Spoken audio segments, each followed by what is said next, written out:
So hello all of you.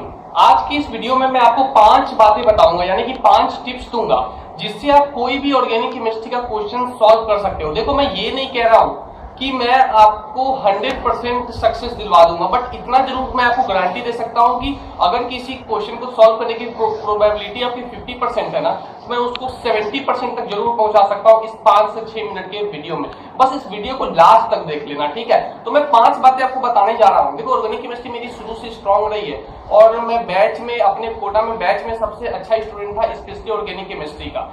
और future में अगर कोई मुझे बोले कि किसी चीज का अगर टीचर बनना है ना, तो मैं ऑर्गेनिक केमिस्ट्री को ही चूज करूंगा। तो मैं आपको ऑर्गेनिक केमिस्ट्री की कुछ 5 चीजें बताता हूं कि आप उसमें कैसे अच्छा स्कोर कर सकते हो, ठीक है।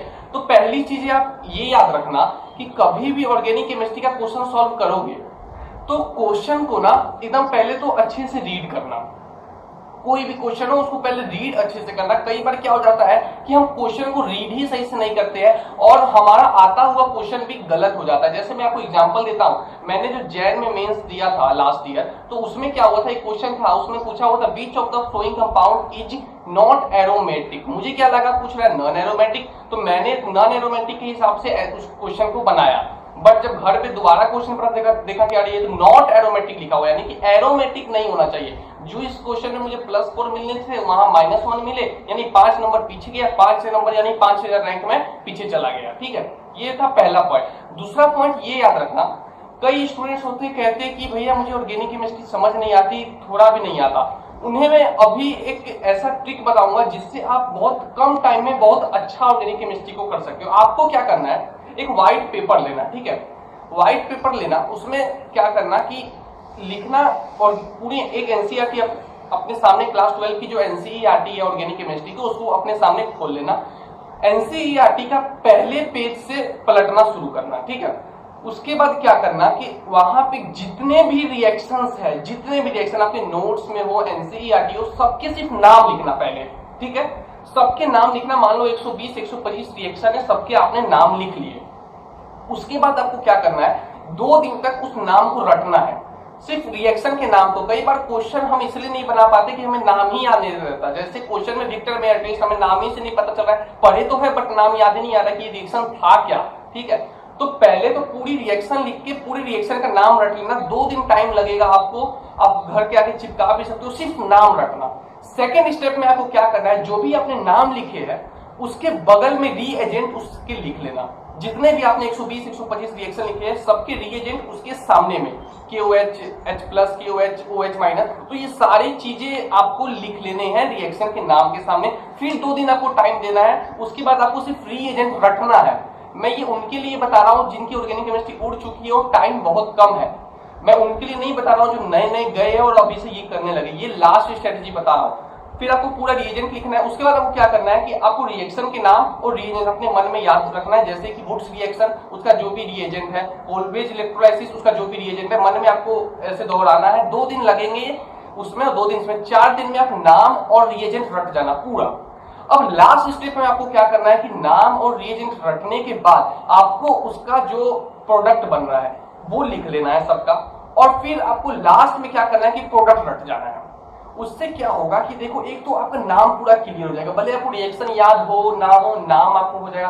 कोल्बेज इलेक्ट्रोलाइसिस सुना हुआ लग रहा है, वुड्स रिएक्शन सुना हुआ लग रहा है। ऐसा नहीं होना चाहिए कि मैं तो अनजान हूं, मैं तो कभी सुना ही नहीं। उसके नाम, उसकी कम से कई बार क्वेश्चन होता है जो रिएजेंट ही आपसे ऑप्शन में पूछ लेगा, रिएजेंट आपके मतलब एकदम माउथ पे होना चाहिए। उसके बाद आपको प्रोडक्ट। तीसरा मैं स्ट्रेटजी बता रहा हूं, अगर आप ये भी ना कर पाओ, इससे भी आसान मेथड बता देता हूं। आपको क्या करना है, एनसीईआरटी खोलनी है, एक व्हाइट पेपर लेना है, उसके ऊपर में लिखना है reaction of OH group containing compounds. पूरी एनसीईआरटी पलटनी, जहां भी OH दिखे, जहां भी आपको OH दिखे, उस रिएक्शन को उस लिस्ट में आपको नोट कर लेना है। जहां भी OH आपको दिख रहा है, ठीक है, उसको नोट कर लेना है। आप मान लीजिए 25 रिएक्शन आए जिसमें OH ग्रुप है, लिख लिए। प्रोडक्ट के साथ, रीजन के साथ आपको नोट कर लेना है। उसके बाद क्या लिखना है आपको, रिएक्शन ऑफ एमाइंस। जहां भी एमाइन आपको दिखे, NH3 आपको दिखे, जहां भी, पूरी एनसीईआरटी पलटनी है, दोहराना है, फिर उसको लिख लेना है। तीसरा में आपको क्या करना है, carboxylic acid and it's derivative. जहां भी आपको कार्बोक्सिलिक एसिड या फिर उसके डेरिवेटिव से रिलेटेड जो भी रिएक्शन दिखे, आपको उसमें लिख लेना है। उसके बाद आपको क्या लिखना है कि जो बेंजाइल ग्रुप है उसके रिएक्शन, तो इस तरह आपको 6-7 करके जो इस टाइप के भी रिएक्शन है वो सबका आपको लिस्ट बना लेना है, एल्काइल हैलाइड अल्कोहल हर चीज का लिस्ट जब आप बना लोगे तो क्या होगा कि कैटेगराइज हो गया कि 25 रिएक्शन इसके, 25 इसके, 25 इसके, 25 इसके। उसके बाद रोज सुबह उठ के सबसे पहले इसको रटना है। कई बार क्या होगा कि रिएक्शन रिपीट भी करेंगे, जो अल्कोहल में है वो कार्बोक्सिलिक एसिड में भी आ जाएंगे, जो एल्काइल हैलाइड है वो अल्कोहल में आ जाएंगे, उसमें आ जाएंगे, तो और अच्छी बात है, आपको लगेगा हाँ ये तो उसमें भी था उसमें भी था, वो जल्दी याद होंगे। ठीक है, तो आपको ये मैं 3 जो अभी तक बातें बताया वो आप हमेशा ध्यान, एक तो क्वेश्चन ध्यान से पढ़ो, दूसरा सारी रिएक्शन के नाम ये सब रख लो और रिएजेंट प्रोडक्ट, उसके बाद कैटेगरी वाइज रख लो, अल्कोहल एल्काइल हैलाइड, ये लास्ट स्ट्रेटजी। ये नहीं कि आप शुरू से ही अपने प्रिपरेशन के दौरान ये करने लगो, वो नहीं करना है। अब चौथा जो स्ट्रेटजी बता रहा हूँ उनके लिए बता रहा हूँ जो स्टार्ट कर रहे हैं, उनको मैं एक बात बताऊंगा, ऑर्गेनिक केमिस्ट्री में सबसे आसान चैप्टर पे लोग फोकस नहीं करते और सबसे इंपॉर्टेंट चैप्टर वही है। जी हाँ, मैं नोमेनक्लेचर की बात कर रहा हूँ। लड़की को नोमेनक्लेचर जब पढ़ते हैं तो आ जाता है, और जैसे जैसे टाइम बीतता रहता है तो नोमेनक्लेचर जो है वो उनके दिमाग से निकलता रहता है। और मेन क्या होता है, जैसे एग्जाम में क्वेश्चन आया आपको नेफ्थलीन, एंथ्रासीन, अरे ये तो क्या होता है, इसका स्ट्रक्चर ही नहीं आता, स्ट्रक्चर नहीं आएगा तब तो वही फ्लॉप हो गए यार, अब आगे आप कैसे क्वेश्चन सॉल्व कर पाओगे।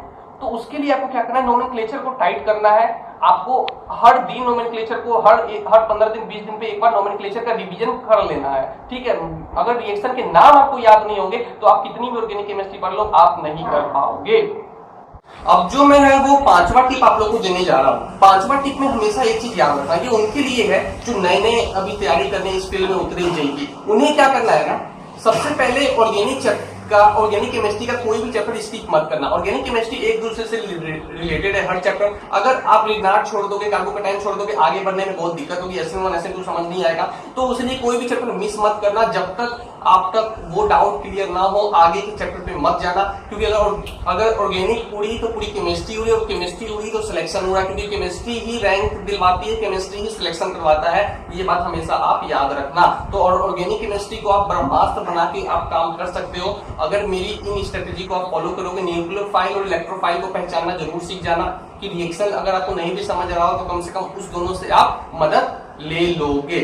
लास्ट में मैं आप लोगों के लिए एक बोनस टिप भी देने जा रहा हूं। इस बोनस टिप में मैं आपको एक चीज बताता हूं। देखो कई बार क्या होता है ना कि क्वेश्चन में ही आंसर छुपा रहता है, आपको कुछ नहीं आता है, आपकी स्क्रीन पे क्वेश्चन आया ऑर्गेनिक केमिस्ट्री जो है वो फुल्ली कार्बन बेस्ड कंपाउंड का है। तो कार्बन से रिलेटेड जो कंपाउंड, जैसे रिएक्टेंट आपको दिया हुआ है, रिएजेंट दिया हुआ है और प्रोडक्ट दिया हुआ है। मान लो रिएक्टेंट में 5 कार्बन है और जो आपके ऑप्शंस है उसमें 2 ऐसे ऑप्शंस हैं जहां 6 कार्बन दिए गए हैं, और रिएजेंट में भी कोई कार्बन नहीं, ये छोटा कार्बन आया कहां से, यानी कि वो दोनों तो नहीं होगा क्या, ये दोनों। तो क्या होगा कि आप कई बार आंसर ढूंढने के लिए ना गलत को हटाना भी पड़ता है।